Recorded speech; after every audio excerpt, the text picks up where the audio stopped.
محبت کے ساتھ اپنی اور ساری کائنات کے مرکز عقیدت صبح کائنات کے شمس الضحیٰ، شام کائنات کے بدر الدجا، حضور سید عالم نور مجسم صلی اللہ تعالی علیہ وآلہ وسلم کی بارگاہ بے کس پناہ میں ہدیہ درود نشاور کریں اور جھوم جھوم کر بآواز بلند پڑھیں اللہم صلی علی سیدنا و مولانا محمد وبارک وسلم صلاۃ و سلاما علیک یا رسول اللہ صلی اللہ علیہ وسلم۔ محترم بزرگوں اور دوستوں، آج کی یہ بابرکت تقریب شادی خانہ آبادی کے مبارک موقع پر رچائی اور بسائی گئی ہے۔ اس لیے ہماری اور آپ کی یہ ذمہ داری بنتی ہے کہ ہم اور آپ شادی کے احکام و مسائل کو جانیں، اور اگر نہ جانتے ہوں تو علم والوں سے پوچھ کر کے جانیں۔ اسی بات کا حکم ہمیں ہمارے رب نے بھی دیا ہے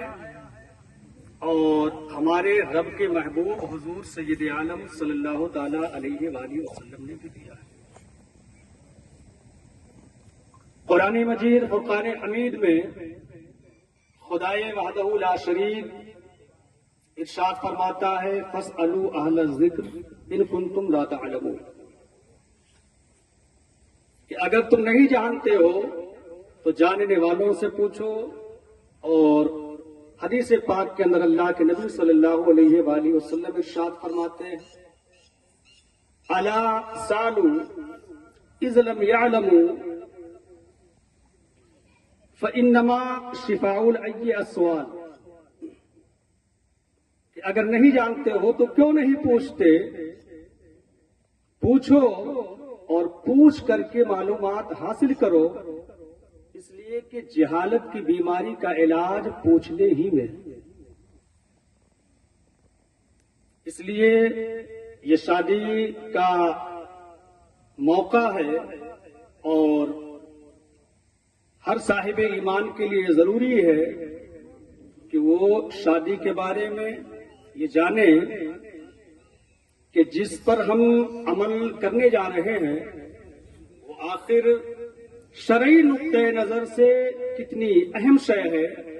اور شریعت کی نگاہ میں اس کی اہمیت کیا ہے۔ علماء کی تقریروں کے ذریعہ بارہا آپ نے سنا بھی ہوگا کہ شادی انبیاء کرام علیہم الصلاۃ والتسلیم اور خود حضور سید عالم نور مجسم صلی اللہ تعالی علیہ وآلہ وسلم کی سنت ہے۔ حدیث رسول پڑھنے والے لوگ جانتے ہیں اور خود آقا کریم صلی اللہ علیہ وآلہ وسلم کا قول حدیث کی کتابوں میں ہمیں ملتا ہے۔ آقا کریم صلی اللہ علیہ وآلہ وسلم ارشاد فرماتے ہیں اربع من سنن المرسلین الحیاء والتعطر والسواک والنکاح، کہ چار چیزیں ایسی ہیں جو انبیاء کرام علیہم الصلاۃ والتسلیم کی سنتوں میں سے ہے۔ ان میں سے پہلی چیز ہے حیا، دوسری چیز ہے خوشبو لگانا، اور تیسری چیز ہے مسواک کرنا، اور چوتھی چیز ہے نکاح کرنا۔ یعنی نکاح انبیاء کرام کی سنت ہے اور خود ہمارے اور آپ کے نبی اور ساری کائنات کے نبی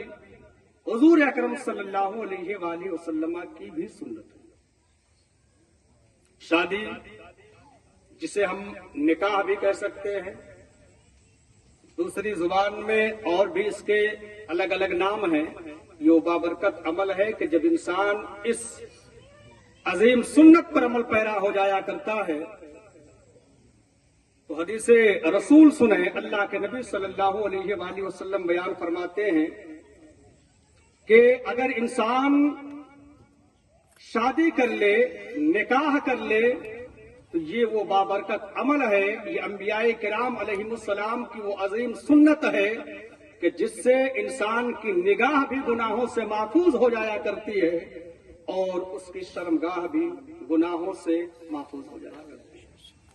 حدیث پاک کے اندر اللہ کے نبی صلی اللہ علیہ وآلہ وسلم ارشاد فرماتے ہیں، یا معشر الشباب من استطاع منکم الباءۃ فلیتزوج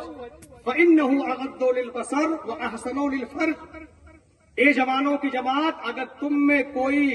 نکاح کی استطاعت رکھتا ہو تو اس کے لیے لازم و ضروری ہے کہ وہ نکاح کر لے، اس لیے کہ نکاح وہ پاکیزہ عمل ہے، نکاح وہ بابرکت عمل ہے کہ جب انسان اس پر عمل پیرا ہو جایا کرتا ہے تو اس کی نگاہ بھی گناہوں سے محفوظ ہو جایا کرتی ہے اور اس کی شرمگاہ بھی گناہوں سے محفوظ ہو جایا کرتی ہے۔ پیارے، اس لیے ضروری ہے کہ ہم یہ سمجھیں کہ نکاح کیا ہے، شادی بیواہ جو ہم کہتے ہیں اس کی اہمیت شریعت کے اندر کتنی ہے۔ اور دیکھو، اللہ کے نبی صلی اللہ علیہ وآلہ وسلم کی حدیث ہمیں بتاتی ہے، آقا کریم صلی اللہ علیہ وآلہ وسلم، آج ہمارا اور آپ کا یہ ذہن بن چکا ہے اور ہمیں آپ یہ سمجھتے ہیں کہ شادیوں میں اخراجات زیادہ ہوتے ہیں، خرچ زیادہ ہوتا ہے، لیکن اللہ کے رسول صلی اللہ علیہ وآلہ وسلم کی حدیث سنیں اور شریعت کا فرمان نگاہوں کے سامنے رکھیں، تب آپ کو اندازہ ہوگا کہ نکاح سے انسان کی روزی گھٹتی نہیں ہے، بڑھتی ہے۔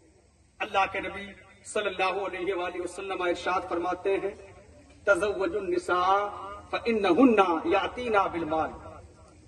دوسری حدیث کے اندر اللہ کے نبی صلی اللہ علیہ وآلہ وسلم ارشاد فرماتے ہیں، التمسوا الرزق بالنکاح، نکاح کے ذریعہ روزی تلاش کرو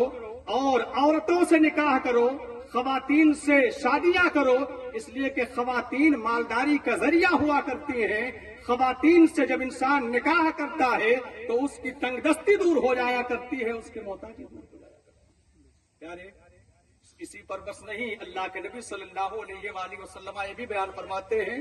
کہ نکاح وہ پاکیزہ عمل ہے، من تزوجا